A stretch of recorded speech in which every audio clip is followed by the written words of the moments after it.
Good morning, everybody. We are here again to update you on progress on the Fort McMurray wildfire since yesterday morning and to discuss some of the work the Government of Alberta will be tackling over the next 5 days. Our key goal yesterday was to complete the evacuation of the 25,000 residents who fled to the north of Fort McMurray. And I am pleased to say that that has succeeded completely. In sometimes very difficult conditions due to smoke, most of the remaining evacuees were able to move to the south by driving along Highway 63, and the rest were evacuated by air. As of 10 o'clock this morning, no evacuees have been reported remaining in the camps to the north. I'm also pleased to report that about 300 people from Fort McMurray were evacuated yesterday into the Edmonton area by air and ground, and this was done as a precautionary evacuation due to heavy smoke in the area. 1,500 employees at the Syncrude facility were evacuated yesterday, and the facility was shut down. Groups of employees have also been evacuated from Suncor, Husky, IOL, Esso, Shell, and CNRL facilities. Many of these facilities are still operating, and we'll be giving you a fuller report on the status and operations of these facilities in the next few days. Thank you so much to everyone involved in all of these efforts to get people to safety. What an amazing job you've done.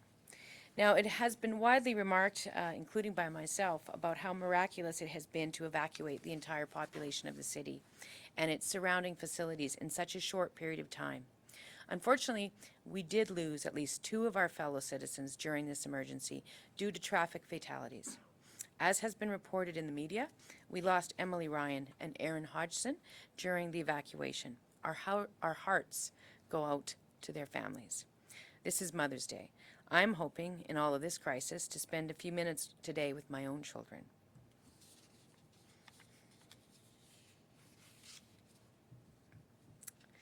That not all of us can do that is definitely an awful tragedy. So today, Mother's Day, all of us in Alberta are thinking of you who have suffered these losses. Let me please update you now on the rest of the fire. There are many children to look after among the evacuees. As I reported yesterday, schools are ready and have already begun admitting children to class. So no matter what community you've been evacuated to, the schools are ready for you to contact them and send your children tomorrow. Speaking of mothers, as our senior wildlife manager, Chad Morrison, put it well this morning, with a bit of help from Mother Nature and a lot of help from some very dedicated first responders and firefighters, the Fort McMurray fire grew much more slowly than we had feared yesterday. The fire reached approximately 161,000 hectares as of 10:30 a.m. this morning. This is quite a bit smaller than we had feared. Winds continue to blow the fire largely to the east away from the community. It is 30 to 40 kilometers from the border of Saskatchewan. We are working closely and collaboratively with the Saskatchewan government to assist them with their preparations. Firefighters did amazing work containing the growth of the fire to the north of Fort McMurray, where it approached but so far has not damaged a Suncor facility. Firefighters also did amazing work holding the line at Anzac. We lost some buildings there, but the team has been able to save the vast majority of the community so far. Firefighters and first responders who had been based at camp at the Noralta Lodge were evacuated from that facility to a safer one, Fort McMurray itself. It is good news that the city is now safe for first responders to base out of. In Fort McMurray itself, the focus today for first responders is looking for hotspots and flare-ups, given the wind conditions. First responders are also supporting the initial recovery efforts that are now beginning in the city. For example, ATCO Gas and ATCO Electric are working hard to restore the power grid in Fort McMurray and to assess the gas infrastructure. There are currently over 250 ATCO employees on the ground in the city, with more coming. So thanks to all of you for this very important work. Air monitoring equipment is being installed in Fort McMurray to keep an eye on air quality to protect first responders while they do their work. CN Rail has offered to take some of the pressure off air operations by offering logistical support to Fort McMurray. And I'd like to express my profound gratitude for the quick work our colleagues at Canadian National did in getting potentially hazardous and flammable rail cars out of the area as quickly as possible during this emergency. That was quick and critical work that saved us from any repetition of the tragedy at Lac Mégantic. Not incidentally, the people of Lac Mégantic expressed their strong solidarity with the people of Fort McMurray and are helping with calls for donations to the Red Cross. Merci pour votre solidarité, nos amis de Lac Mégantic. We are working closely with the government of British Columbia, managing the fire burning across the border at Clear Hills. I was also very grateful to BC Premier Christy Clark for her government's own generous donation to the Red Cross. The Red Cross has been doing important work, including coordinating registrations. As of this morning, 36,381 households have registered. So, again, let me just repeat the message. If you have not yet registered with the Red Cross, please do so at redcross.ca. Let me say a few words about another important group of souls. Alberta Agriculture and Forestry have been working closely with the RCMP and the SPCA in Fort McMurray to address reports from evacuees asking for help with dogs, cats, and other pets left behind during the emergency evacuation.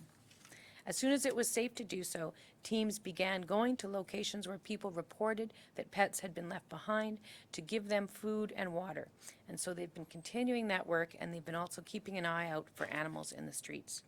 The SPCA is now requesting that anyone with pets left behind register with the SPCA online, and they will contact you in the coming days regarding your pets. Unless circumstances change, I intend to go to Fort McMurray tomorrow to join Mayor Melissa Blake and assess how we're doing and to discuss the work that needs to be done next in securing our city of Fort McMurray. I'd like to thank the journalists who have been covering this tragedy and sharing critical information with the public. We will be coordinating access to Fort McMurray for a small number of media tomorrow. This will be supported by emergency services, as it is still unsafe for anyone who is not a first responder to be inside the barricades. There will be some dramatic images coming from media over the next couple of days. I want to reiterate that mental health supports are available for anyone who needs help. Details on this media access will be available this afternoon. We will be now meeting with energy leaders to discuss the effects of this disaster on the energy industry Tuesday, and I expect to provide a report to you that day. As well, I can report that I've just also had an opportunity to meet with Federal Minister of Public Service Ralph Goodell and Federal Minister of Infrastructure Amarjeet Sohi, as well as MP Randy Boissonneau, and we are continuing to have good conversations with our federal counterparts on how we can work together to support the people of Fort McMurray and the people of Alberta through this tragedy. So that is my report. So I'd like to now invite my colleagues here at the Provincial Operations Centre to give you further details. Thank you. Chad?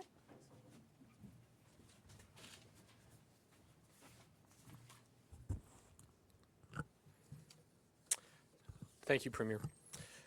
Chad Morrison with Alberta Wildfire. So I'm very, very happy to report with some good news from the wildfire front today, with a little help from Mother Nature and a bit of a break in the weather, and really credit to all the hard work of all the firefighters.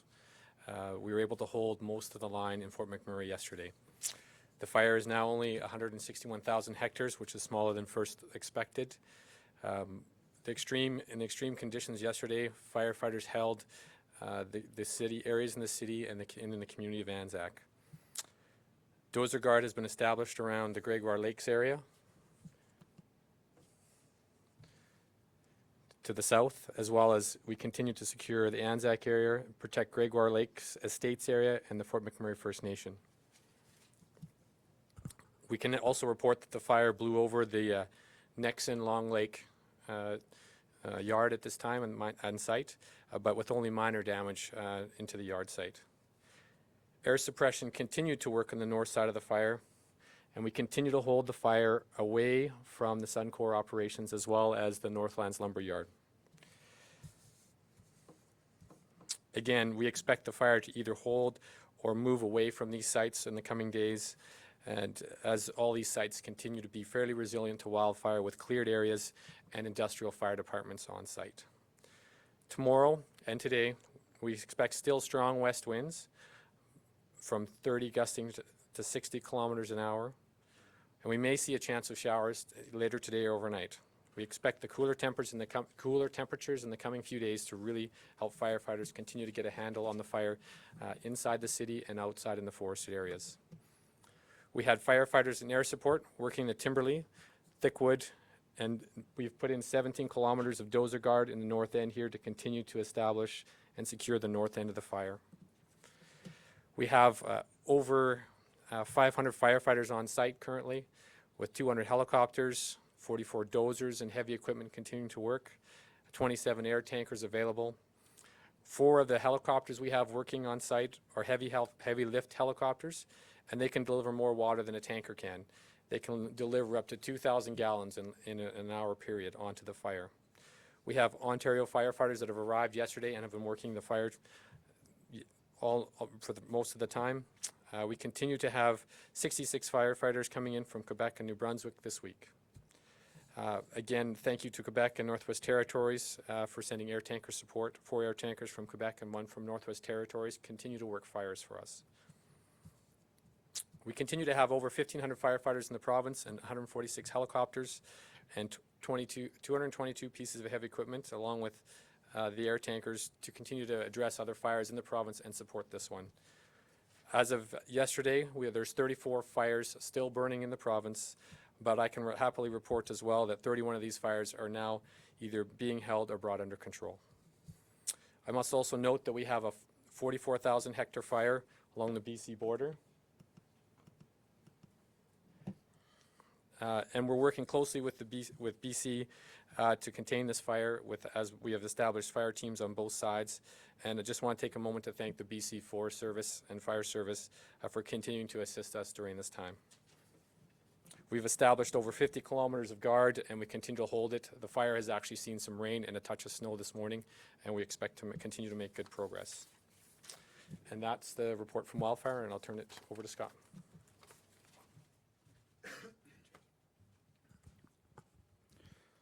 Good morning, ladies and gentlemen. Scott Long, Executive Director of Operations, Alberta Emergency Management Agency. So just a quick update. As the Premier mentioned, we did do a precautionary evacuation of Notley Lodge, just north of Fort McMurray. That is primarily RCMP, some highway workers that were involved, and Alberta Health, etc. They have all moved into Fort McMurray. And right now, our focus today is a logistical support to all of those first responders, and in some cases, secondary responders, public works, to make sure that they have all the needs that they require met. Through the good works of some of the public works and our industry partners, we have managed to open up some hotels in the downtown core where we're housing some of those folks. Again, logistical support for first responders is a main activity today, as they carry on their good work in the community, which is focused on making sure those hot spots, given the high winds, are contained, identified quickly, and dealt with. Further, with regards to the Provincial Operations Centre, we continue to expand the capacity of the Provincial Operations Centre depending on the need. We now have a Canadian national representative in the Provincial Operations Centre. We have oil and gas industry representatives in the Provincial Operations Centre, TELUS representative, and of course ATCO Gas and Electric are in the Provincial Operations Centre.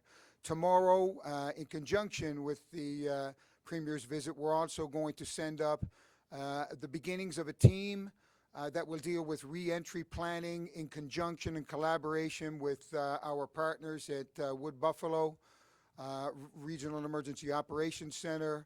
And as you can well imagine, that is going to be work that will be ongoing for quite some while. And further details on that planning effort will come out in the coming days. Thank you. Take questions from the floor.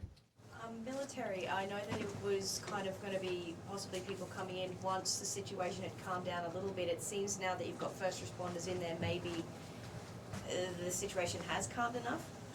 Any word on that? There was actually never any plan to put the military in to Fort McMurray in terms of boots on the ground for access control. That was never part of the plan.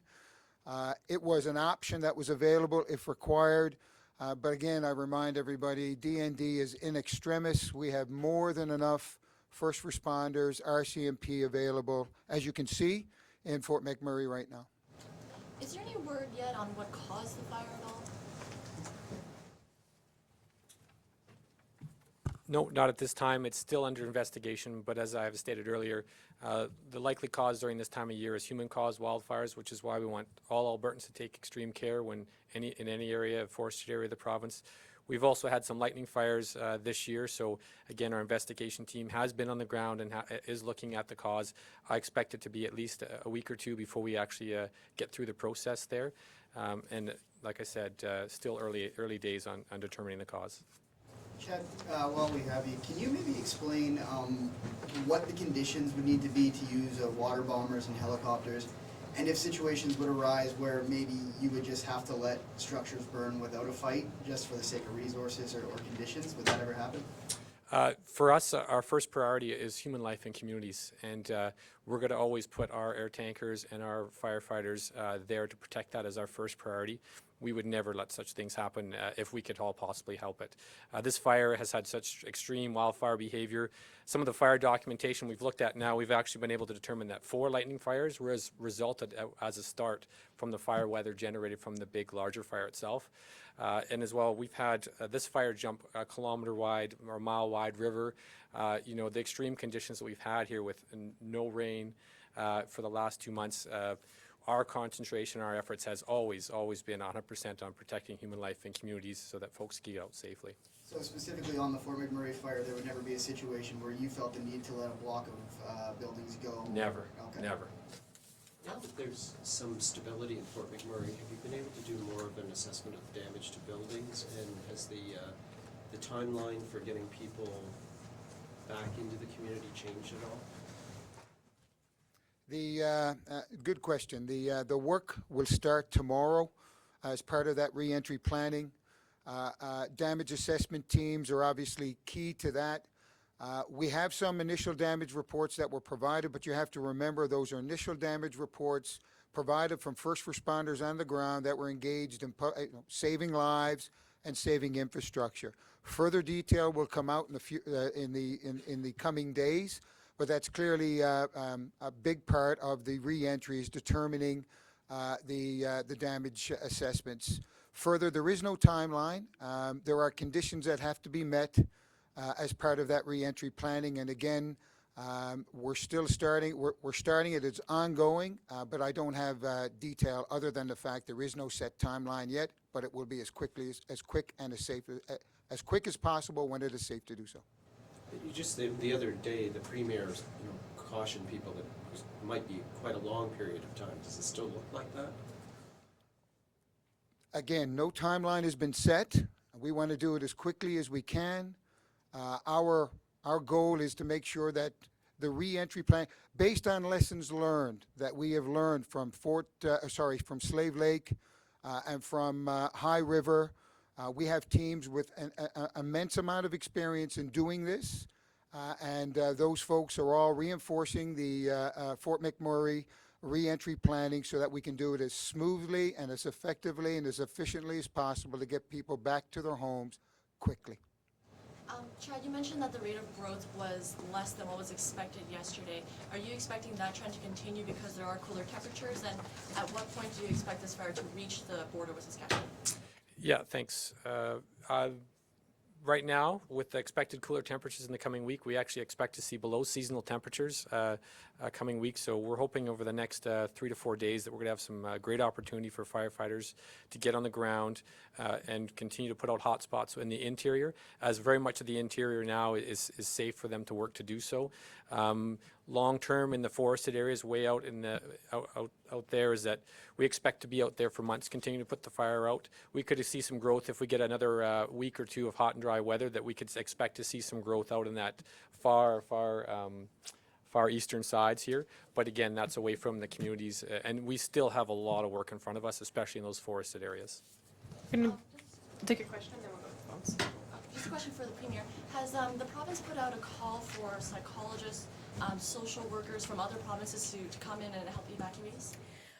My understanding is that yes, well, first of all, AHS itself has developed a plan with respect to distributing mental health and counseling supports to the reception centers, and in fact have been in conversation with other jurisdictions as well about bringing in additional personnel to assist with that work. So that is underway. We're very conscious of the fact that that's going to be a very significant draw and a need for people from the community.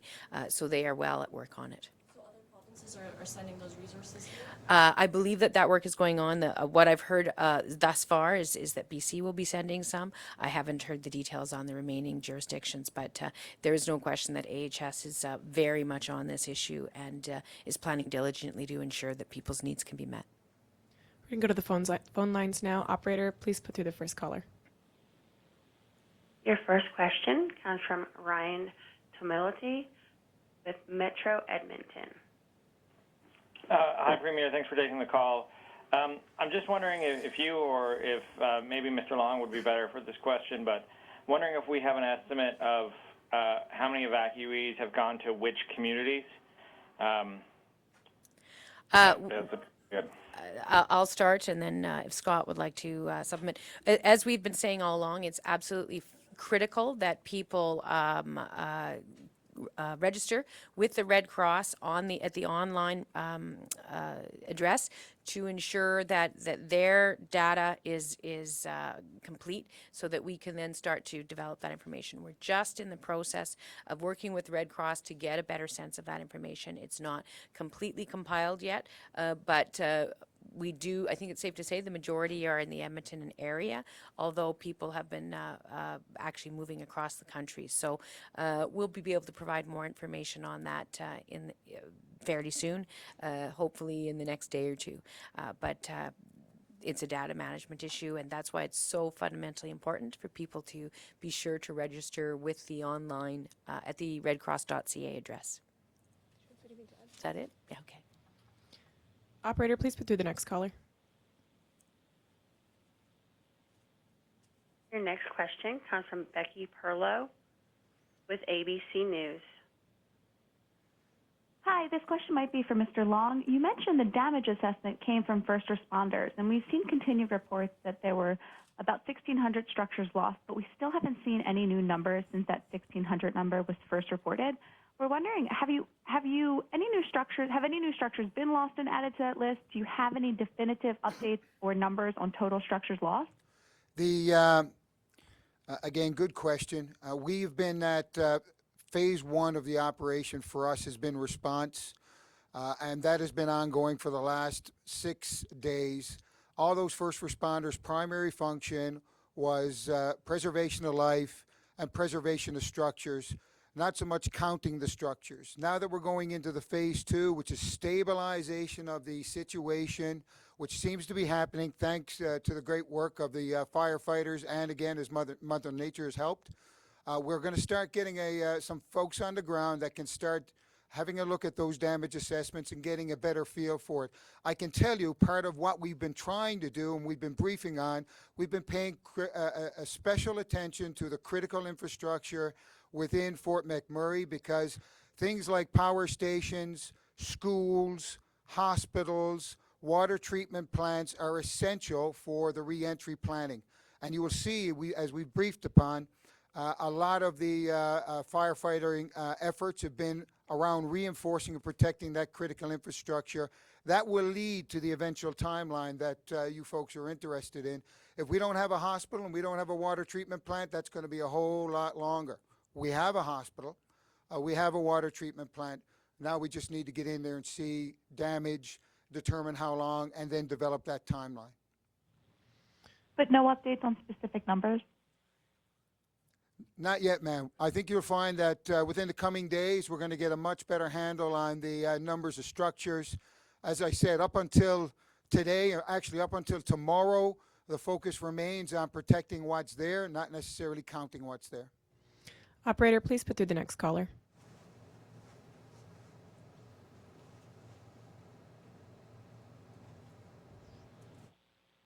Thank you. Premier, at this point, can we say that this is the most expensive disaster in Alberta's history, exceeding the 2013 floods?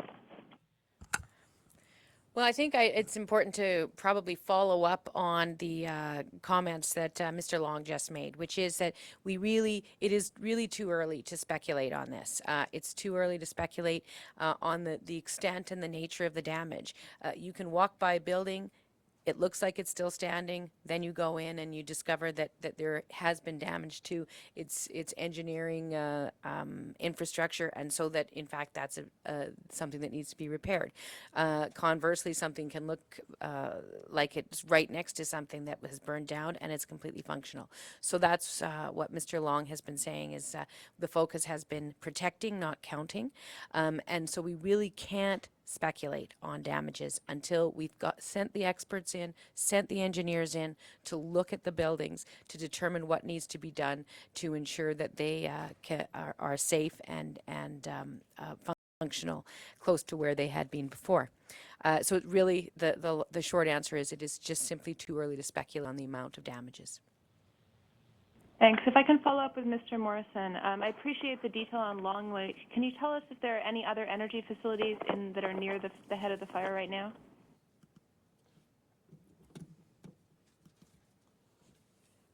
Thanks. Chad Morrison with Alberta Wildfire.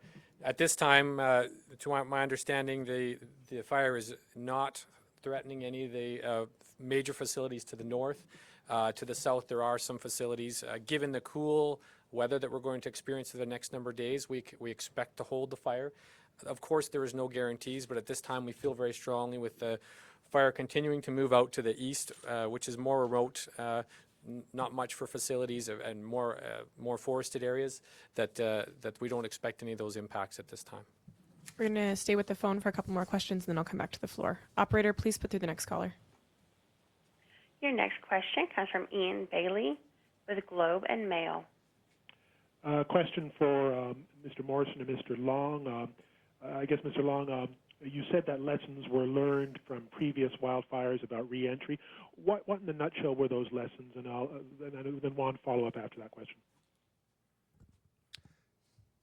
Key lessons are with regards to Slave Lake, High River, all go towards planning early with regards to re-entry and recovery. These things are not quick. The response phase of these sorts of disasters, catastrophes, while very difficult, are relatively straightforward. We have to stabilize, preserve, protect life, stabilize the situation, preserve critical infrastructure. The hard work is with regards to re-entry planning, as the Premier said, getting experts on the ground, engineer damage assessment teams, having a look at all the critical infrastructure, getting people back to their homes as quickly as possible. Unfortunately, in Alberta, we've had our fair share over the last few years.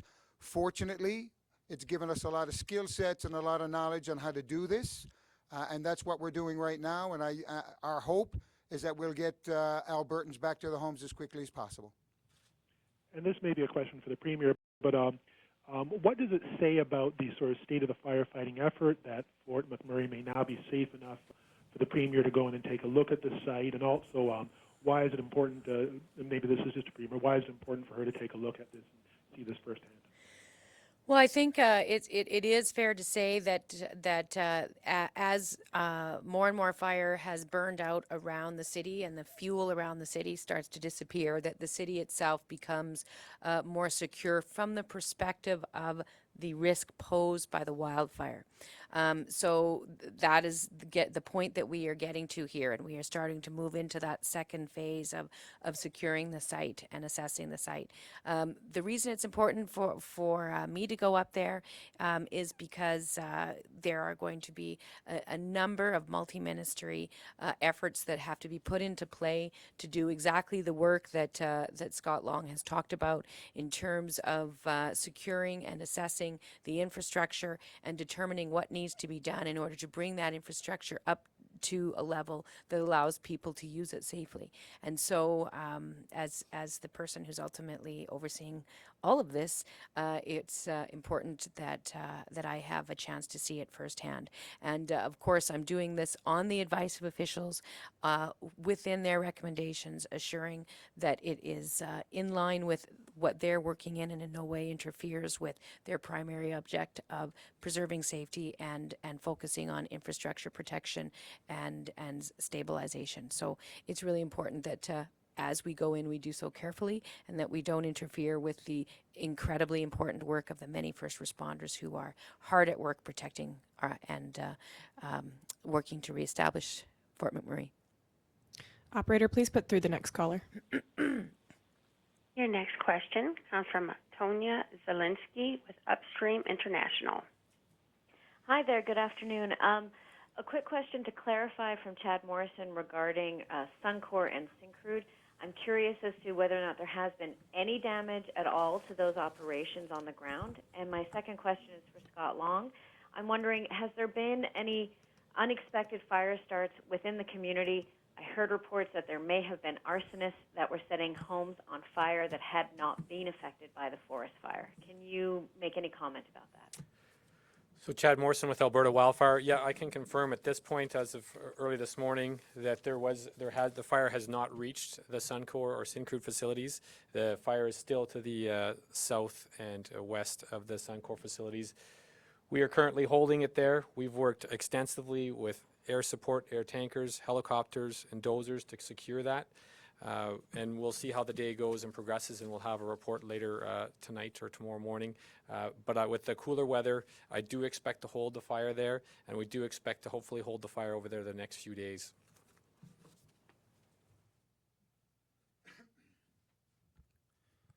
As you can imagine, within a city the size of Fort McMurray, a lot of hot spots have popped up. So first responders have been crisscrossing throughout the city, putting out those hot spots, which will persist. That work will carry on for a while yet.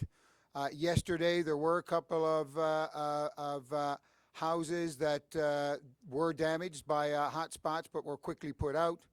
I'm not aware of details of arsonists. However, there's a huge RCMP presence within the city of Fort McMurray.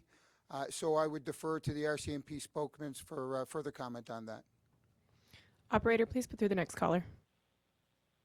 Your next question comes from Sean Polzer with Petroleum Economics. Oh, hi.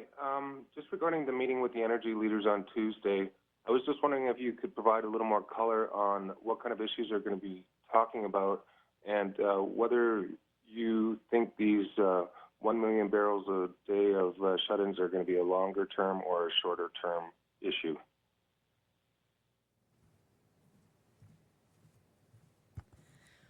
Well, I think it's pretty obvious that what we'll be talking about is the a number of different issues around the state of each of their operations, what the impact has been of their operations or on their operations as a result of the vast majority of their employees being evacuated to safety, what their timelines are in terms of restarting that work, and what they believe that how this will impact the work of their particular operations going forward. So it's basically going to be an inventory and as well as a conversation about the work that they are doing and can continue to do to maintain the security of their facilities, as well as an opportunity, of course, to offer our thanks for the support that many of the industry players have already offered to protecting the safety of residents of Fort McMurray, as well as contributing to the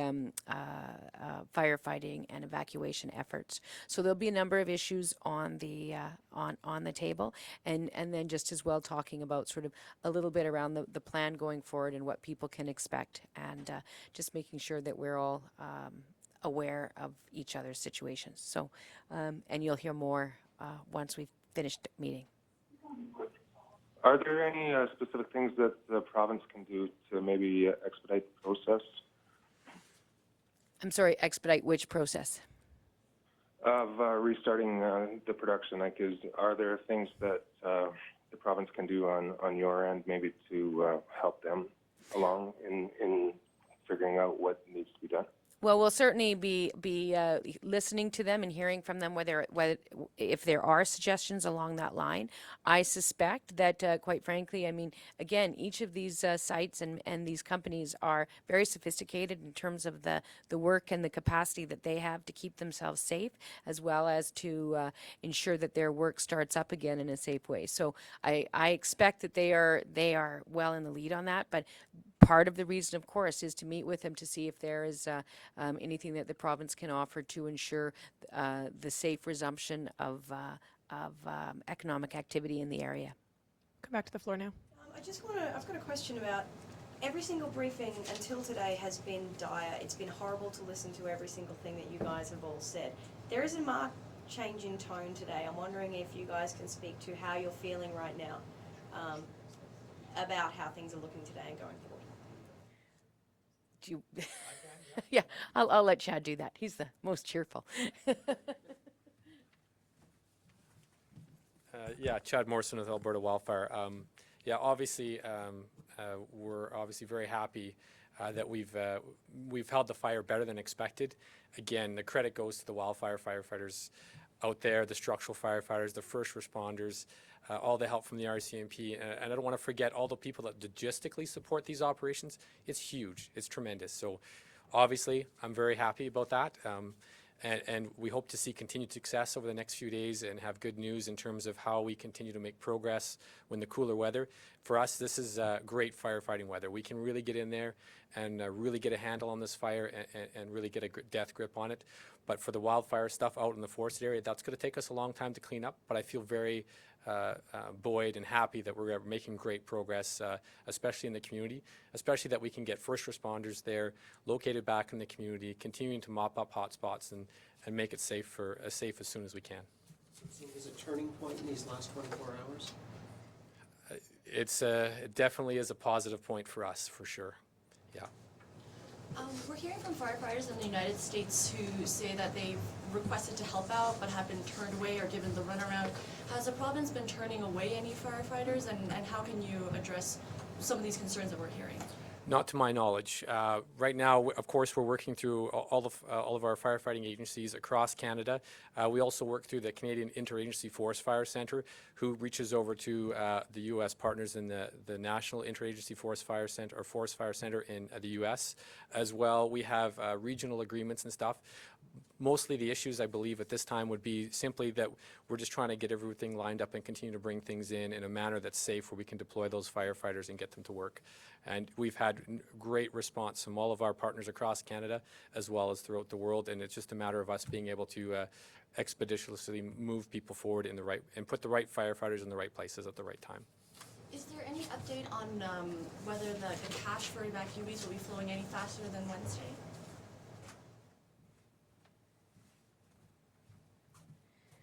No, at this time, officials are working furiously to get the mechanics of that distribution in place.